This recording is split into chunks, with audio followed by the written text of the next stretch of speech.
So you brought load shedding. No, load shedding is as a result of demand not meeting capacity, because the apartheid government only built power stations for select communities, and they did not build enough capacity to cater for black people. So now the elected ANC, 30 years at our shores, and where you can actually plug in, if I can explain it in simple terms, you can actually plug in and get energy generation from them. You must also look at clean coal energies ships and plugging in.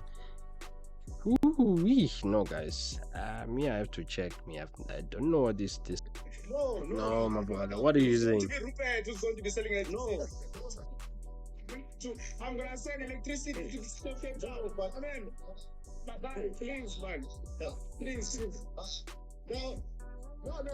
You see, this is where, for me, I would wish MacGyver would take more control of the situation. This guy is just, creating a joke out of this thing. And what he just did is some serious misrepresentation of many facts. And now he wants to say who's going to produce electricity coming out of gas. I mean, what type of self-degrading thinking is that? Hey guys, welcome to the Brad Penny channel, and this is part 2 of the Youth Day special from Podcast and Chill. Please remember to like and subscribe to the Brad Penny channel, and also if you're not a chiller yet, make sure you like and subscribe on this video. Link is in the description.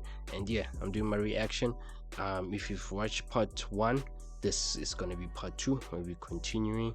As I said, every 30 minutes will be divided into part 1, part 2, part 3 up until 4, because the total length of this video is actually 2 hours. So yeah, let's get into part 2, right? Let's go.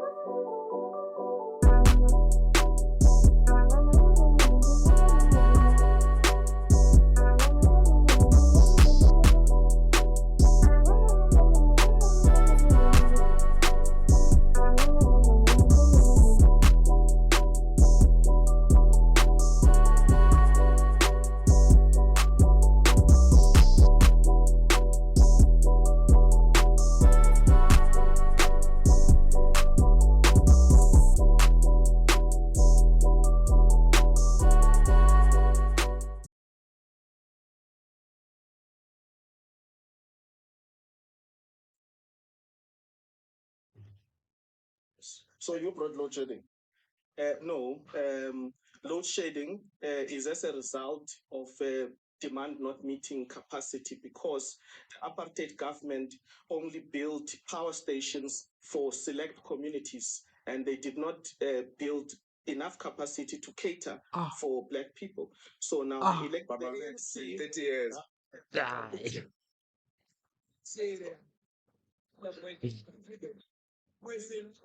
Hey guys, just right off the bat, I just have to categorically say that was utter nonsense. It is utter nonsense coming from a party that is in power, for them to blame historical accounts of the former party during apartheid that was in charge, whereby they built the electricity infrastructure for the few. I mean, that is nonsense. And the reason why that is nonsense, literally post 1984 up until I would even say up until the year 2000, there was no mention of load shedding whatsoever. But there was a report that was released to say, guys, based on our population growth, we're going to get to a situation whereby our current generating assets are not going to be able to supply our demand. And better yet, nothing was done. The experts were ignored. And it got to a point where it's not necessarily our power generation that is the problem. The problem is our maintenance scheduling in comparison to what these assets are being used for is exceeding the ability to do the maintenance, and hence load shedding needs to be implemented so that we can reduce the load on the system so that we can maintain. So the problem here is not there's just all of a sudden a supply although it can be argued that because ANC has connected people to the very same grid that they claim is not enough, or it was built for the few. You're in power. Why don't you just create more generation capacity? You just had one job to do: create additional capacity. As you are busy connecting people, as they like to claim, and then we'll not be in this problem. But what did you guys do? You're like, no, this is the power stations that we have. We're just gonna add more people. That's what they did. They just said, I know, we're adding more people because equals votes. We're adding more people equals votes. And then now we have to say, hey guys, but it's your fault. We gave you electricity. Now we have to load shed you. Nonsense. Absolute nonsense what he said. Yeah, I really would indeed. Nonsense. Nonsense. Uh-uh. Yeah, there's a difficult bit. So now, Paul, in those years, we have built two functioning power stations, and we have a nuclear power station called Kuber. And all I'm saying is that based on demand, we are not able to. Yeah, no, guys. Let's just check out quickly these stations that this guy's talking about. So let's see. I think you can go to no. Let's just see power stations built since 1994. I don't know why he's counting Kubach, because Kubach was not built in after 1994. There are 14 peaking power stations, gas turbine stations, hydroelectric, hydropump storage, and wind with a total capacity of 5,894 megawatts. Okay, so that's basically just under 6 gigawatts. Yeah, I don't think we're gonna get the answer in the way that I was hoping. Yeah, maybe this will help. The first power station was established in 1891. Yeah, for white people, right? Ridiculous what that guy said. Honestly, super ridiculous. Let's see. This is one thing, this power station. Oh, you know what, guys? Yes, that's the great old ChatGPT. Perhaps we'll just find it because Google is taking us all over the place. Okay, so let's log in.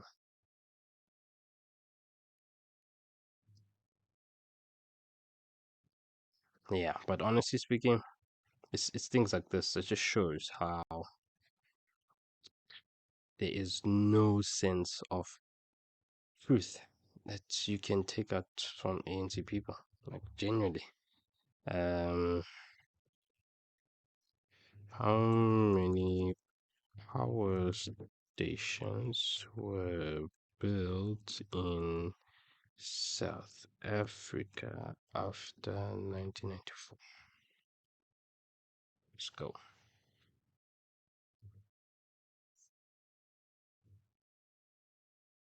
Yeah, yeah. Okay, Jet. Okay, we get it. All right. The precise number of stations built in South Africa after 94. I can mention some significant ones. Okay, so it's Medupi Power Station, that's one. Kosile, two. Ngula, which is a pump storage scheme located on the border of the Free State and KwaZulu-Natal. Ngula is a pump storage hydroelectric. Okay, so these Medupi and Kosile, those are coal powered stations, and then we have the Singula, which is a hydroelectric scheme, and then let's correct this. Not bad. There we go. And then we have Ngula. No, then we have Renewable Energy Independent Power Produce, whatever program. So IPP program, right? Okay, yeah, this is just sad, right?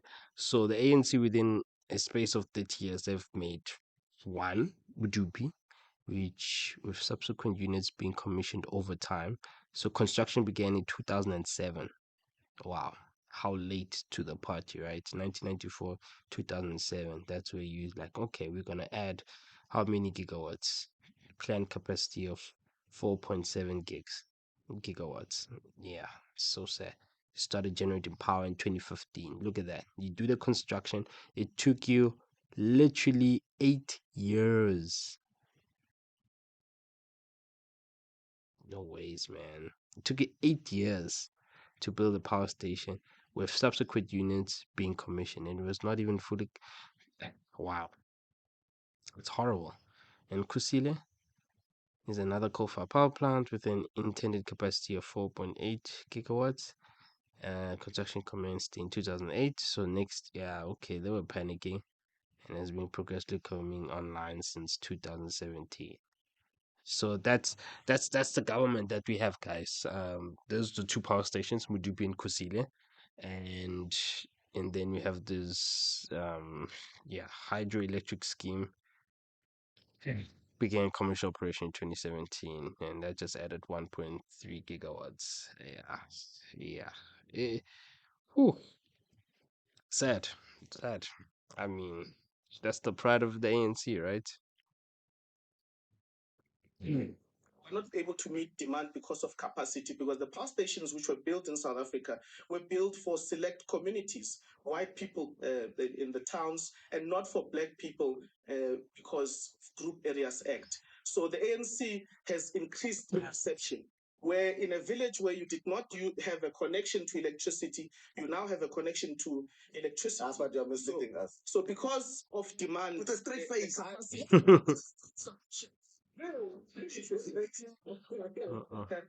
man will kill. Built two power stations, and one of them is a nuclear power station. Like I'm saying, capacity is not able to meet demand, and many of the townships. I forgot to check the Kuber station. So you see, you including Kuber, and it was not built as after 1994. That just shows again how. Yeah. Tell me more on Kuber power station. You want to claim this one, then the others that were built for white people. Then what's so special about Kuber? It's just ridiculous. So Kuba Power Station is South Africa's only nuclear power plant. It is located near Cape Town in the Western Cape Province. Here are some details about Kuba. Capacity and reactors. Kuba Power Station has a total installed capacity of 1.8 gigawatts. It consists of two pressurized water reactors, PWRs, that generate electricity through a nuclear fission. I don't know what's going on there. Each reactor has a capacity of approximately 920 megawatts. Construction and commissioning. Construction of Quebec began in 1976 for white people, right? So why is he mentioning it? You see how politicians will just throw information that you can't fact check readily or actively as you're listening, and they're gonna just use it to impress or to just throw a whole lot of bogus information towards people. I mean, there it is, 1976, and you want to come here and justify it as some ANC project. Like, come on, man. This guy's pathetic. That's what I'm saying. He's pathetic, honestly. Ships which by design were not supposed to have access to electricity now have access to electricity. It's just our power stations have dilapidated, and with the resources that are there in the state, we don't have enough money to build more power stations. Important word, dilapidated. Look, it's the same in every ANC government. These people don't know how to govern. The basic principle of government is maintenance, Makche. You maintain your infrastructure. They never maintained it. And because they don't want to take blame, they're going to blame apartheid. Maintain your infrastructure. He's saying Blame apartheid conveniently, stations, but you want to take credit also appropriately as well. There was a report in 2008, right? Said we need stations because the demand is heavy in maintaining our power station. But they didn't. You know why? Because it opened an opportunity where their comrades can come and supply coal, can come and supply diesel. Look at the expenditure for diesel. They spend billions on that. I think up to 24 billion per year that is allocated just for this year. Municipalities, that's where we have potholes. Really? Municipalities, that's where we took over from the ANC. For 7 years. Can you explain puzzles for 7 years? Government, this guy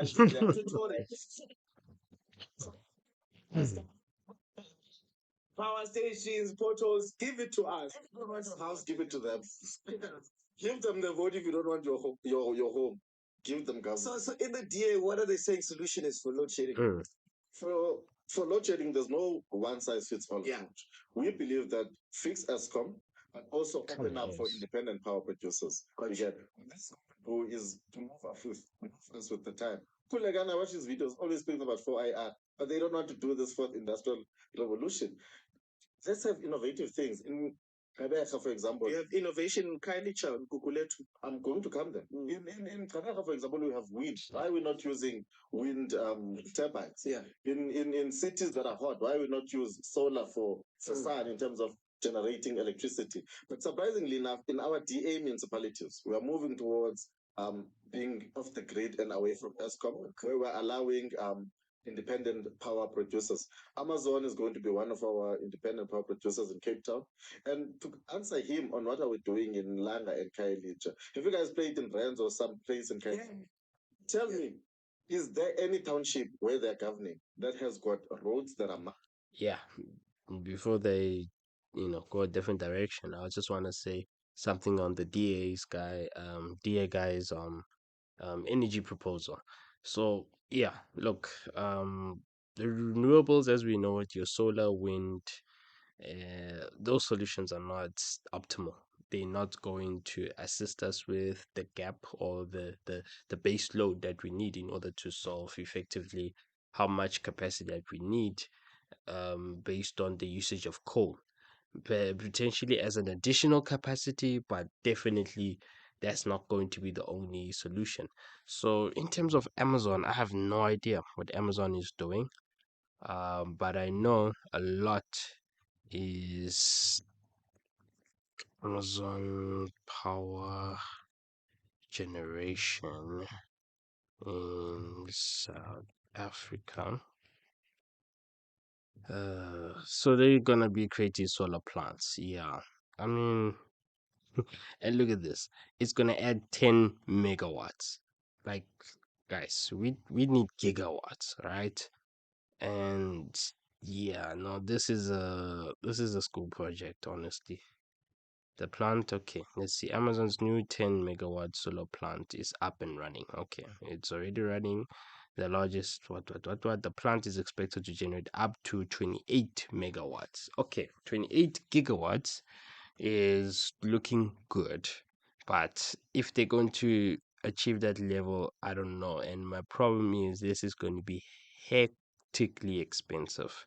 This is going to be very, very expensive because, and here's why.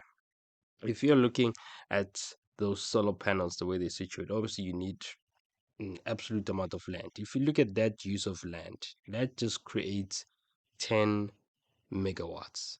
Now, if you're going to divide 10 megawatts by 28,000 megawatts, you need 280 of this.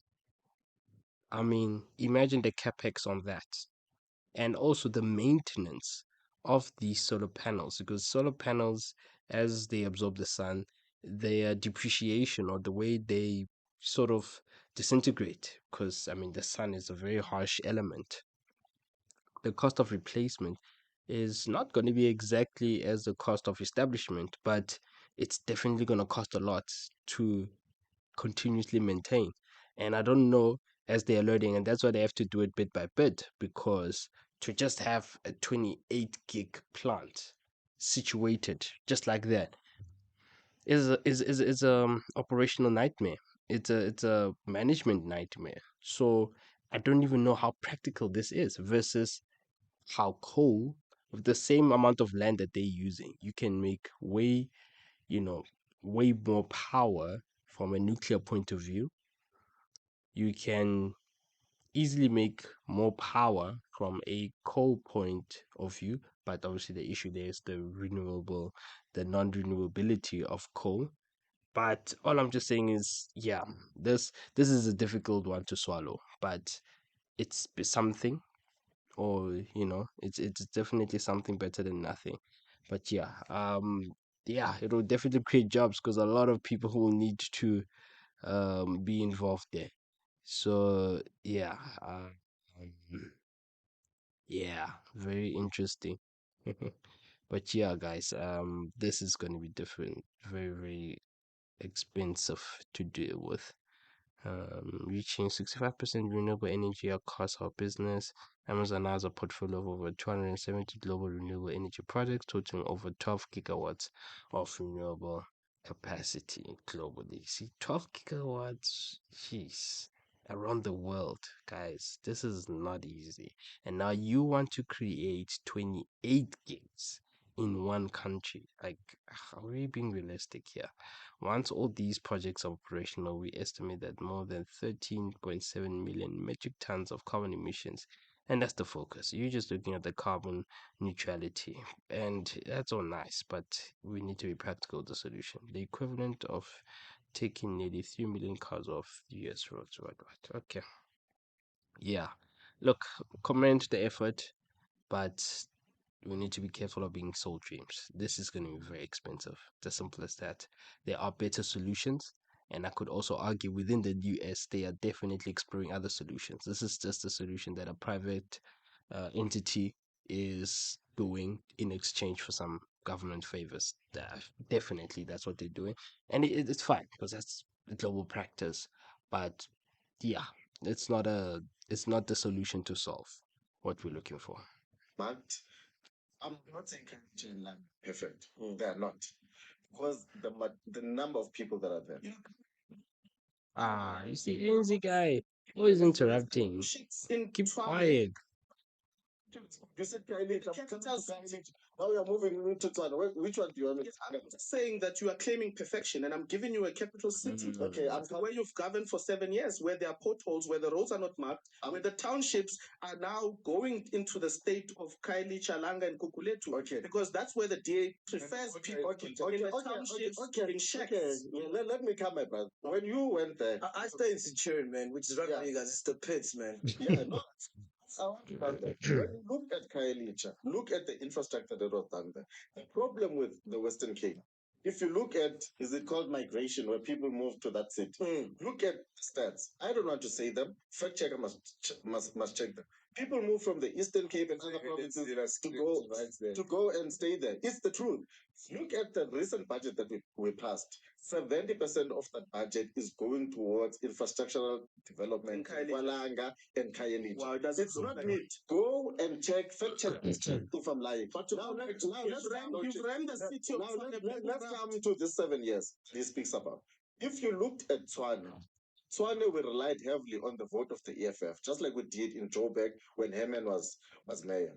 Now, you understand how coalition politics work. John spoke about this. There are certain parties, I'm not pointing any fingers. In a coalition with the DA, but Yeah, but they lended us their vote. The same way they're saying they're not in the coalition with the ANC, but they're lending them. These guys will come to you and say, we don't support this budget. A proper budget. In NMB, where they recently took over, we had a 90% pro-poor budget. They wanted to reject it. And then they will come and say the DA was governing. You've bankrupted the city of Tswana. But this is what the law. Okay, let's go back to the load shedding. So what's EFF saying this? And this is what we must not allow, because I see the Western agenda of IPPs is being pushed. So all over, you look at the history of all nations. How capitalism works is that you make state enterprises dysfunctional, you collapse them, and then you say the private sector is the solution. Did the same thing with the SAA. Now they want to go to ESCOM. People are complaining about the prices of flights. Commander-in-Chief said it years ago to say, look, if we allow these guys to privatize SAA, they will collapse. Poor people or even middle class black people won't be able to afford flights. The same thing is happening to ESCOM. It's a DA. You see, on our side, we don't really see how is the DA responsible for ESCOM. We don't see policy difference between the ANC and the DA, by the way, because the ANC is also pushing this privatization of state-owned enterprise. But what is EFF saying? What's the solution? Forget about these. Yeah, Talk you about your must solution, bro. maintain the current power stations. You must also build new power stations. That's already But been also done. in the immediate, you must try to also look outside. You look at maybe countries like So China he's in terms of proposing how research. can we get energy generation. There are these ships that are at our Ships. shores, that where you can actually plug in. If I can explain it in simple terms, you can actually plug in and get energy generation from them. We must also look at clean coal energies. That we Hey, ships and plugging in. Ooh-wee. No, guys. Me, I have to check. I don't know what is this thing.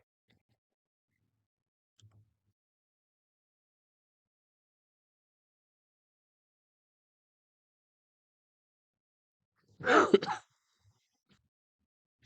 right. Okay. Sorry for the interruption, guys. I had to switch some. Charge my camera. Okay. Ships, right? Ships providing electricity in China. What's this gentleman talking about? World's largest electric cruise ship makes maiden voyages. Huh? So 100% electric cruise ship development built in China to transport passengers. Okay, no. What ship to produce electricity? What is the name? A power ship is an exceptional marine vessel, a floating powerhouse resource with an electricity generation station installed on it. Power ships have their own generators that run on oil or gas. Okay, no.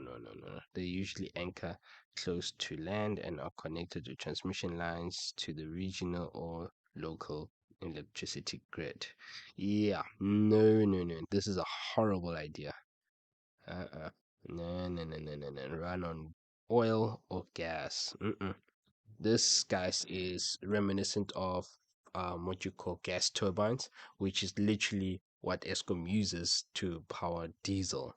What is used and the energy used in it is diesel. So, no. Horrible idea. Unless this person is talking about something else when it comes to ships.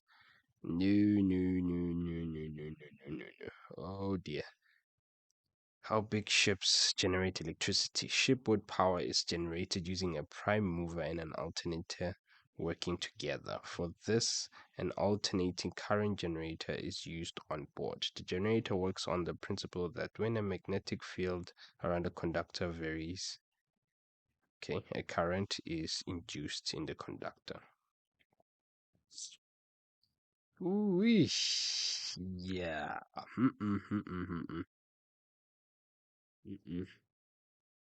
No. You see, when it comes to power production, people like to criticize, and just because it's not about the geniusness of, you know, the solution. What it comes down to is how much, what is the cost? And he said clean coal energies. I mean, what is that?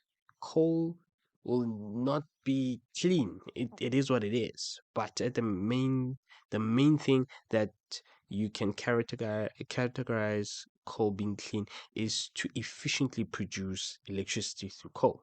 That's the cleanest as it can be done. And Eskom is already doing that. So I do not understand what that means, especially when you use high grade coal. No problem. So yeah, there's a whole lot of bollocks that guy's saying. Let's look at this. Diesel generators generate the electricity, which then drives the electric engine. I mean, you see, they're going to use diesel, gas turbines. It's literally the same concept. And that is not meant for long-term power generation. It's just meant for additional capacity. Like it's just used to fill in small gaps. And right now, we're using it more than we should be. So the introduction of ships is absolutely ridiculous. In fact, like it's not even as impressive as he made it look out to be. It's actually no, absolutely not. I mean, wow, what a yeah, that's a horrible suggestion. In fact, sorry to say, but no. you can look into. Instead of saying want to decommission all the coal plants, DNA and ANC, we don't want any more coal. We want green transition. We want the sun. We want the wind. He's We want mixing this. concepts. Many countries in the West, the base, they started off with coal. And then over time, they moved on to, bring in Still other using green energy. coal. So we can never allow, number one, an agenda that seeks to throw away coal in South Africa as a base energy producer. But number two, this crusade of privatization, I'm telling you now, South Africans are going to regret it.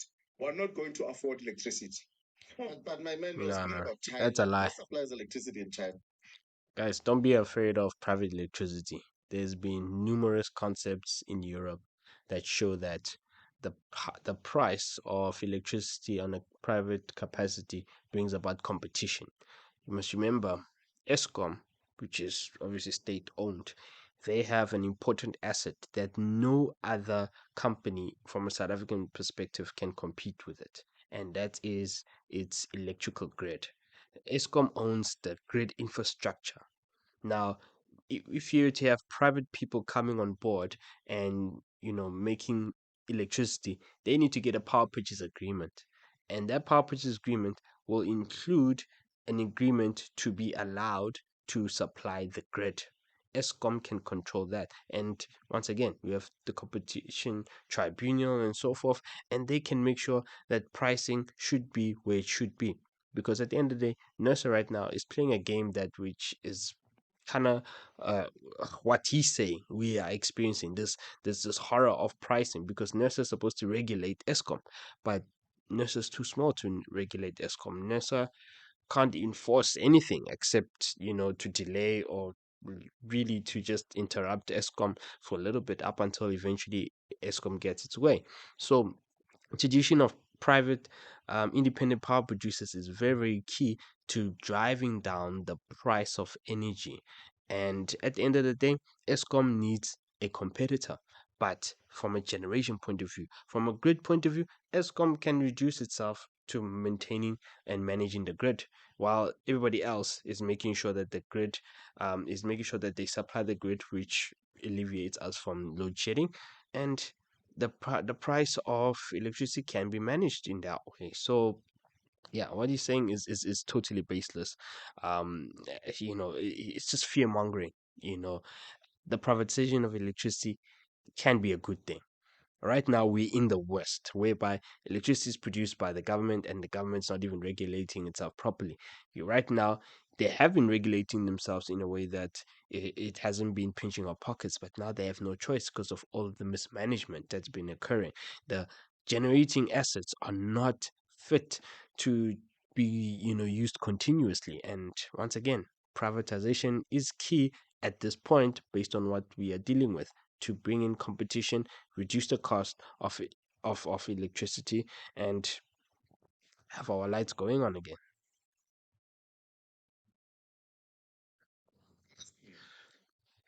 And what source are they using? Because you like misquoting things, man. Aye, You're scaring me.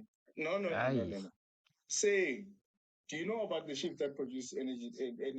they don't produce. They do not produce with excess. A mixed electricity generation system. Uh-huh. They're using nuclear. They're using The best alternative to to coal, generate electricity, nuclear. you need energy. Using the energy from the sea, they're using solar panels that I'm speaking about.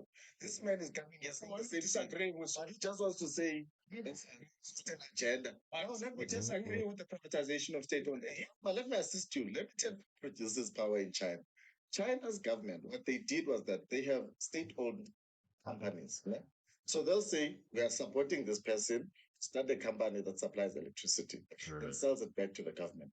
Electricity is not free in China.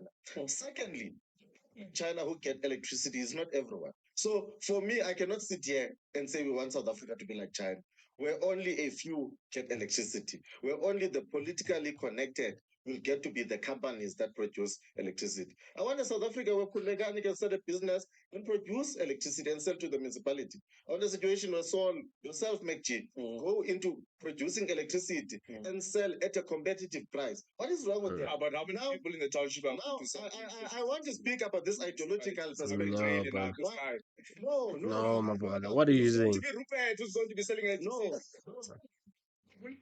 I'm gonna send electricity to the state of Cape Town. But man, please, man. Please.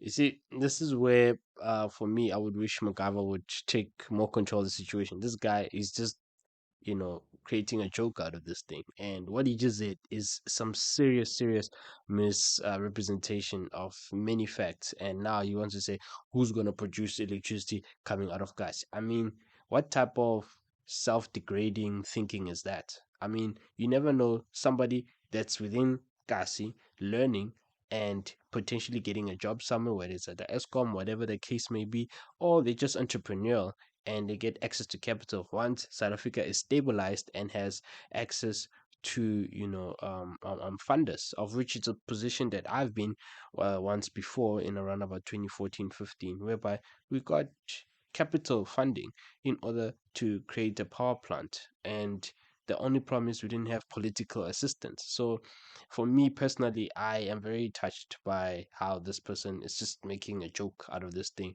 as if like the black child cannot come out and create their own power station. It's very possible. I mean, you see, this is my problem. You want to come and have this radical ideology saying that you are economic fighters and so forth.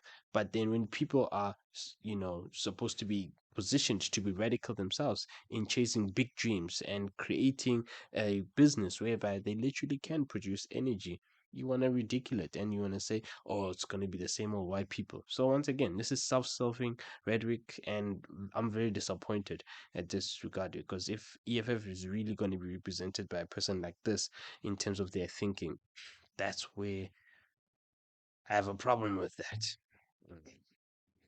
Let's speak about this thing. Capitalism as if it's a thing. She is a capitalist. Are you bad? You're a capitalist. Are you bad? Saying this man is saying no, we must not be capitalist.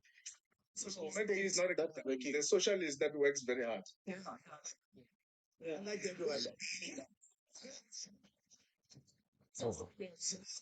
Successful socialist. Socialism is not a synonym for poverty. No. You can be a socialist and be rich, like G. She is a capitalist. Let's go. Everybody's crying about this. Yes. Show your way because you stay in Mamelodi, right? Mm-hmm. Unemployment. Yeah. What's going on? Yeah, state Mamelodi Mfana Kasi. Unemployment is a crisis. It's something that we are strongly challenging the government of the ANC on, and we're not taking excuses. And part of what we are doing is to ensure that those who are unwilling to prioritize young people must retire and young people are put into office. And that's why we've ensured that we have NEC members of the ANC who are young people, and we are moving towards a state where the board of ESCOM, the board of Transnet, and all these parastatals, we need young people who are capable, who have been educated by the very same ANC to take over. The same way the generation of By the way, this is an extreme contradiction, because currently ESCOM right now is making sure all efforts to make sure that it holds on to its senior staff, particularly those with technical expertise and experience on how power stations have been ran and so forth. So this is just hopeless talk. I really wish it does happen if they're saying they're going to do it, but my problem is it's just a nice story to tell, but never going to be implemented. But hey, we'll give the benefit of the doubt, I guess. Begi and all the grades fought for political freedom in our country. They've got to give young people an opportunity to take the baton and fight for the next generation. So the solution to unemployment is giving young people the opportunity to be imaginative and come up with new solutions. We don't agree with the old people in parliament. We think that they must retire. The retirement age of South Africa is 65. We think that those who are above the age of 65 must give us a chance. Nelson Mandela, that you spoke of, was a young man when he pioneered brilliant ideas into the African National Congress. The founder of the ANC, Pixley Gaiseme, was 22 when he came up with the idea of the ANC. So the solution in the African National Congress is that we must assist people to retire. And speaking of unemployment, in the NYDA, the National Youth Development Agency, we've now resolved that the NYDA gives grants of up to 50,000 rand to entrepreneurs who are established. For example, in this setup, if you need cameras, they bought us the roadcaster that we use, by the way. Is it NYDA? Yeah. But I'm happy he's talking about NYDA, and this is why we must not even trust young people in the ANC. Even if they are young, if they are ANC, we don't want them. So it's a bad thing. The Must return the roadcaster. The NYDA, no, keep it. the NYDA doesn't want young people as spends more than 50% of its let me finish. on salaries. But you just touch on that, please. You spend more than 50% of the money you have. That's atrocious. When you are That is not sustainable. At least we are able to come here and say that we are giving young people grants of up to 50,000 for entrepreneurship. All the EFF gives, take half. All the EFF gives young people is T-shirts, and they are expected then to post Julius. They're expected to sing about Julius. No, man. No, man. I give better, man. What in the world is that? T-shirts. To spend 50% of your money in paying salaries. Do you think that's a sustainable? It is horrible. It's not fair for people to donate to fund the lifestyle of Answer the question, my man. Answer the question, buddy.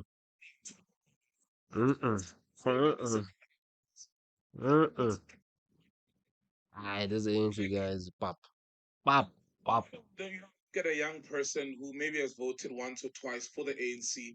They're still unemployed, affected by bad service delivery and load shedding. How do you motivate them to continue voting the ANC? I think that South Africa is the best place to live in the world. It's not perfect, and it could use better solutions. And there needs to be an expedited road to ending unemployment. You see, no. The very same old people in the ANC is just like them. No, ANC is done, guys. Ow. No.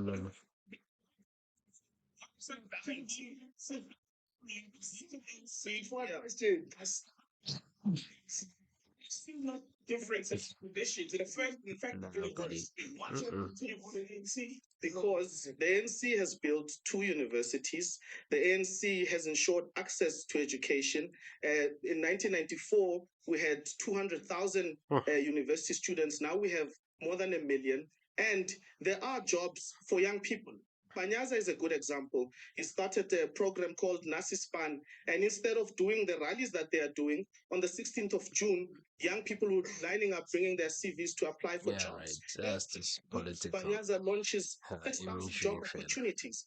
I maintain the ANC is not perfect, but the fact that people have continued to vote for the ANC, and in their 10 years of existence, we've clobbered them the entire time, is an assertion that people still have confidence. Vote for the ANC. It's an assertion that people still have confidence in the African National Congress.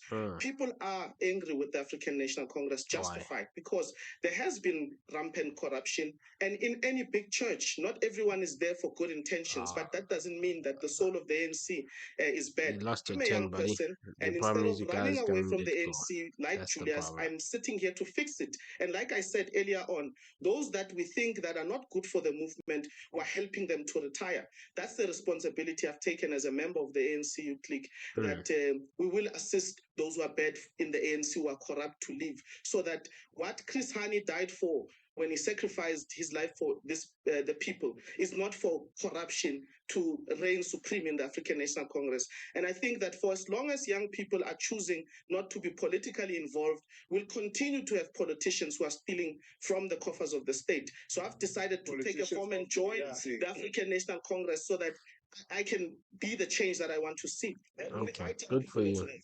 Welcome to the interview.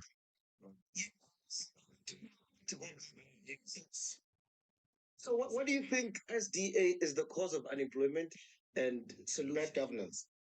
Governance is the cause of employment. If you look at South Africa, look at the province with the lowest unemployment rate. I wanted fact checker here so that she can check. The province with the lowest unemployment is the Western Cape.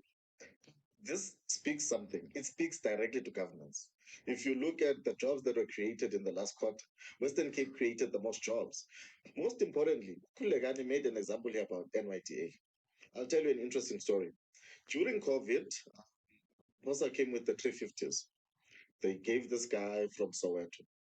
The young man said, I'm going to start an ice cream business. Started the ice cream business, was mentioned in parliament. Shedding came, his ice cream melted. It was more than it was more than the ice cream that melted. It was that guy's dreams. It was that guy's ability to feed his women. You know, it's painful. Okay. That is what causes unemployment in South Africa. There is rising crime. We were speaking about Mamelodi before the show. There's rising crime used to unemployment because people are scared to open businesses in Mamelodi. If you don't open a business in Mamelodi, the youth of Mamelodi will not be hired. You're not opening business because there is crime. Why is the crime? Mamelodi is governed by the DA. I'm my man. Police are a national entity. Don't expose yourself. Police are a national entity. You want to govern? I want to speak about the safety aspect. People always say we've got Cape Flats and all these things.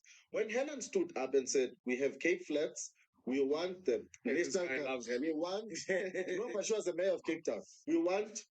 We want the national government to give us the soldiers. South Africans all over were I don't know what happened. They went crazy. No, Helen wants to bring back apartheid.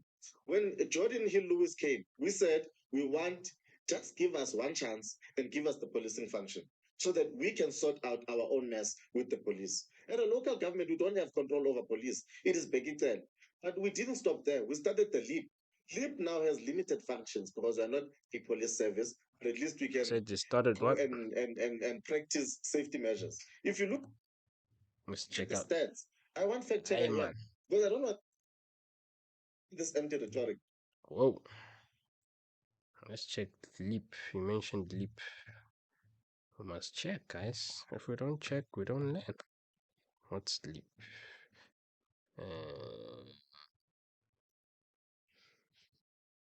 Western Cape LEAP officers effectively trained to combat. LEAP officers are specifically deployed in areas where the murder rate is highest. These operations are based on evidence and data. And when the need is greatest. Okay. Yeah. LEAP officers are specifically deployed in areas where the murder rate is highest. These operations are based on evidence and data. This approach is used as part of monitoring and evaluation to determine the effectiveness of LEAP and inform a cycle of continuous improvement. Okay.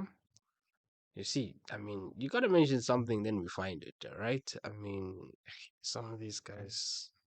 If you look at the stats, Yeah.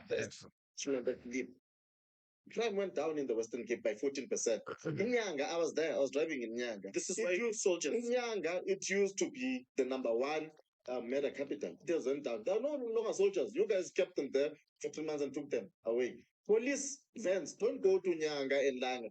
Controlled by them. No, we can't do a provincial commissioner appointed by the DA government in the Western Cape. We can't do anything. And that's why I'm saying and there's Metro Police in Tshwane. You've been governing there for 7 years. Ending crime is not the responsibility of national police. It is the responsibility of the city. And we are governing nationally. We share the responsibility to take care of our people. In absence of an active democratic alliance in the city of Tshwane, This guy's lying through his teeth. You are giving the people cholera water there in Amanskran. No. This guy's just being offensive, guys. So you have the SAPS, right? SAPS is under the management or executive management of the National Police Minister, which is Becky Cele, right? So you have SAPS, right? And oh my gosh, government agency, right? So then you have the other guys, which is Metro. These deal, Metro Police, these deal with bylaws. You cannot come and say they are the ones in charge of crime. You see, Metropolitan Police Service is the territorial police force responsible for law enforcement and the prevention of crime within the ceremonial county of. Oh, okay, wow, wrong. I was talking about London. Let's just go to JMPD. But it should be a similar type of context. You see, the problem is people. You see, they deal with bylaws. So in other words, they maintain order, not necessarily stop crime. Of course, part and parcel of doing that is to stop crime, but they deal with bylaws. So, in other words, communities can live in peace and harmony. So, of course, making sure that there is no, problem of crime and so forth. That's where. So, if you were to think about it properly, SAPS, they are there to do what they're supposed to do. Ooh, well, yeah, let's just go to about us. Just tell us who you are in your own words, because people are confusing you. There's the organizational structure. Right? You see? So all the things that you were saying, they deal with the national, they have provincial commissioners, of which all of this is a top-down approach that the police does in terms of policing in South Africa at large. So I don't understand if if you're gonna say the bylaw enforcers are the ones that are supposed to do. Okay, here's the proper thing that we were looking for. The South African Police Service is governed by Chapter 11, because it's a government agency, of the Constitution of the Republic of South Africa 1996, that stipulates the South African Police Service has a responsibility to prevent, combat, and investigate crime. That's the first thing. What in the world is he talking about? You see what I mean, guys? For completeness, maintain public order. So Metro Police does not replace SAPS. SAPS is always there. They're supposed to do their job. It just so happens that Metro Police is the one that we deal with directly. And there's clearly mismanagement on the SAPS, because now we see, or we end up regarding Metro Police as the actual police. So that's a problem that needs to be addressed. Protect and secure the inhabitants of the Republic of South Africa and their property, and uphold and enforce the law. See, the other ones, they enforce by laws, the laws that maintain or provide harmony and peace within communities. SAPS must do it for the whole Republic. Create a safe and secure environment for all people in South Africa. Prevent anything that may threaten the safety or security of any community. So they're not exonerated. You cannot come here and say it is Metro Police's job. Once again, ANC rhetoric, useless. Investigate any crimes that threaten the safety or security of any community. Ensure criminals are brought to justice, and participation in efforts to address the causes of crime. They have a greater responsibility to address crime. Come on now.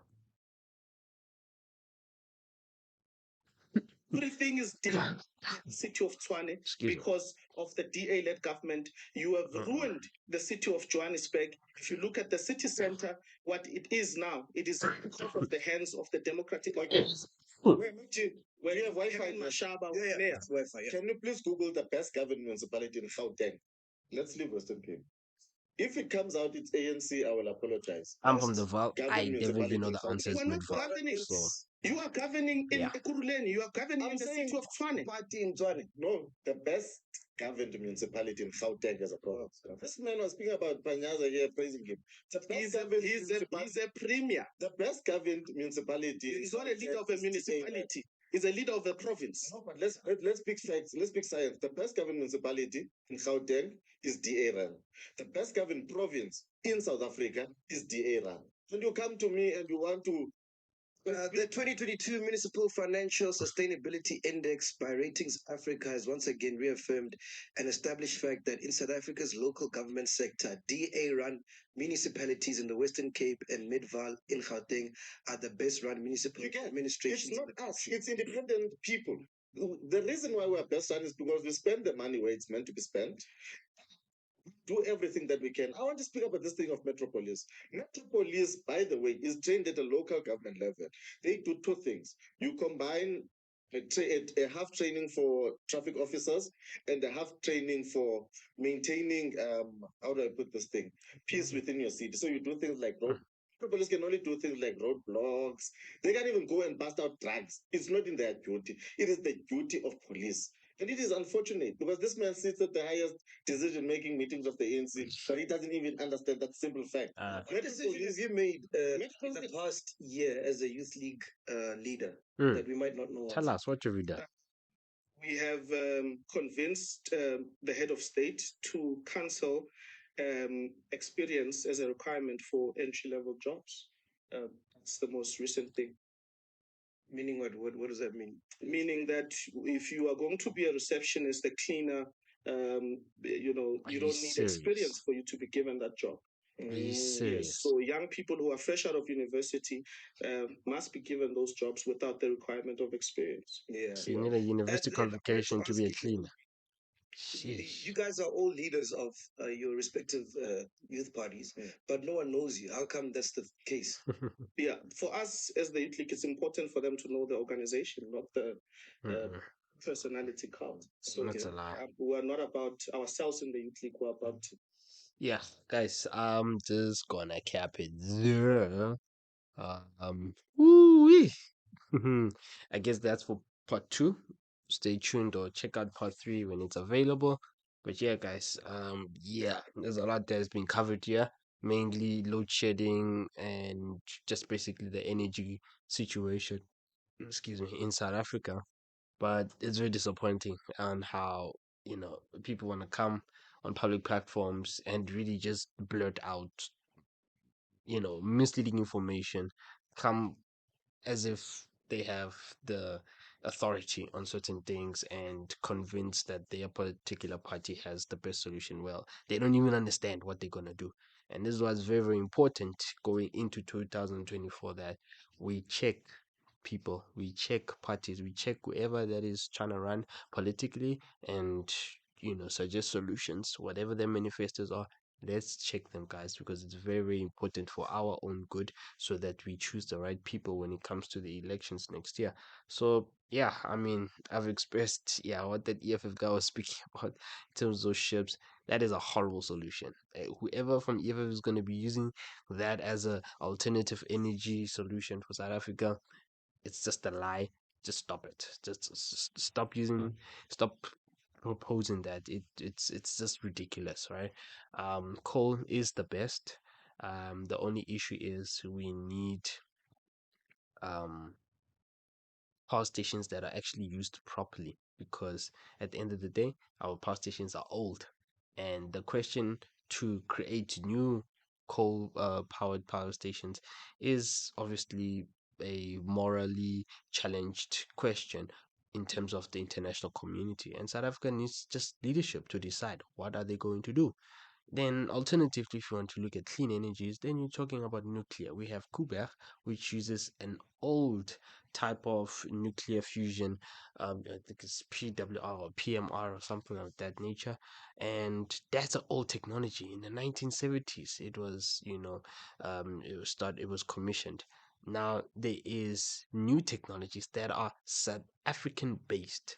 There was research that was done by South Africans, funded by the South African government, and that research is now used all over the world. The Americans, they have taken engineers from South Africa, leading nuclear efforts in America, Europe, Russia, China. They are using South African based solutions.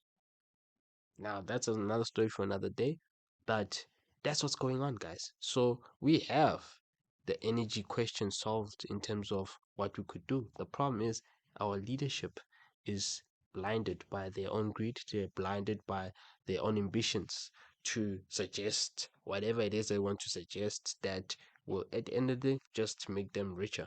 Because I understand why the EFF person is against IPP programs, because yes, fundamentally speaking, right now, as the status quo is, all of these projects are going to just fund fat cats within the political space, and they are not going to actually address what needs to be addressed, which is the energy problem. Because if you focus on the solution, you'll gather that you spend a lot of money, but you actually create a whole lot of benefit. Once again, we've done this before with your Sasol, with your ISCO. Why can't we do it in the modern times now?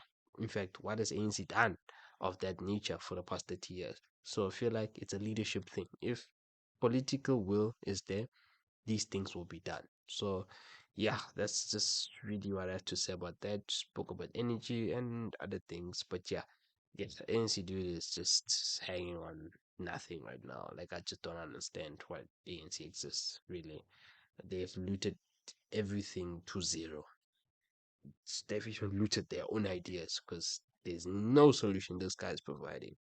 And to come and suggest that their greatest contribution as a youth league in recent years is removing the experience requirement on low level jobs is simply outstandingly ridiculous. Like I am so disappointed.